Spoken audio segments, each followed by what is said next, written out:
Assassin's Creed, the successful video game series released by Ubisoft, is famous for its historically plausible open worlds.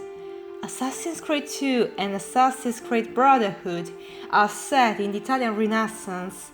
Our protagonist, Ezio Auditore de Firenze, during the course of his story becomes the Lord of Monteriggioni.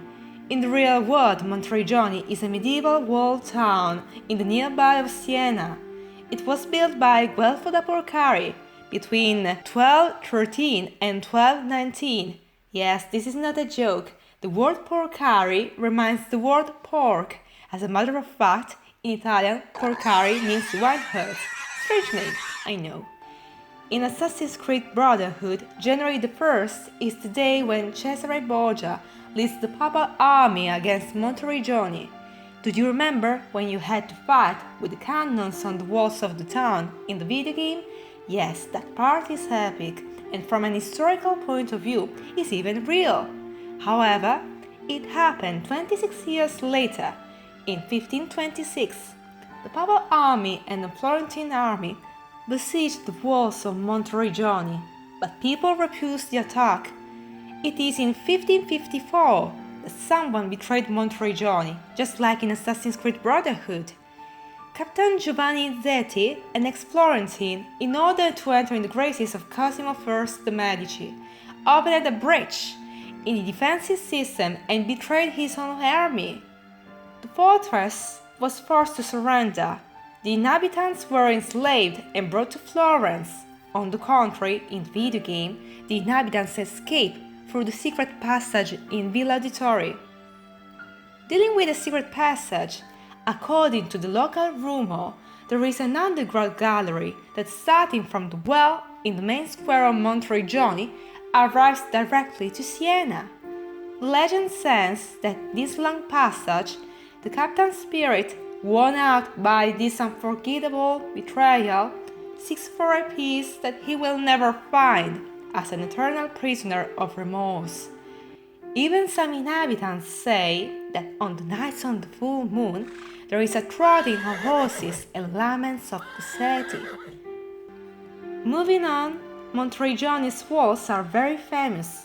The first to mention them is Dante Alighieri in the Divine Comedy, during the first years of 14th century.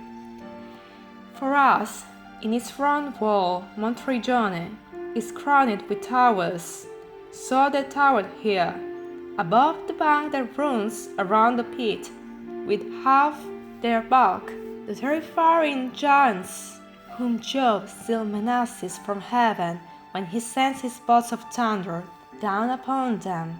It is not a coincidence that Turret Italy, the personification of Italy in the old Italian coins and stamps, is crowned with towers. The ones of Monteriggioni were unpregnable, hence it is a good omen representing Italy with such crown.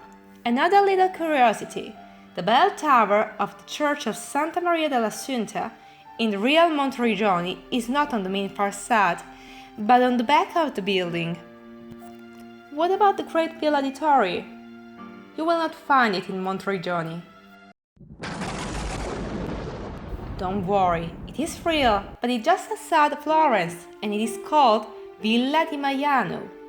In Assassin's Creed 2, between 4076 and 4077, Ezio escapes with his mother and his sister from Florence to Monteriggioni to discover that the property of Uncle Mario is in bad conditions and full of debts.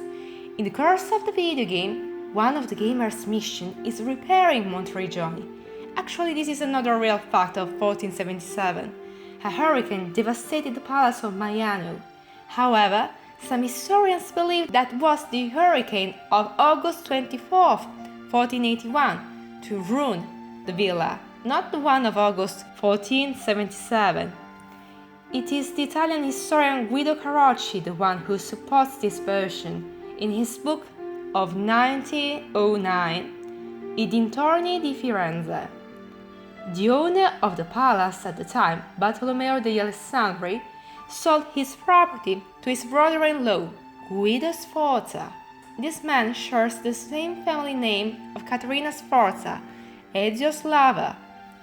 To extinguish his debts, In 1546, Villa di Maiano was sold to Pazzi's family, Ezio's rivals in the video game. In 1844, the area was bought by Sir John Temple Leda, the English politician, where he built the romantic park. This area was within the few years named after Queen Victoria because of her visit in April 12, 1893. Her Majesty visited a lake formed by the stone excavations in this park and was so enchanted that she decided to sketch it. This event had been featured in the illustrated London news of the time. Read the article on my blog, gabriel.wordpress.com.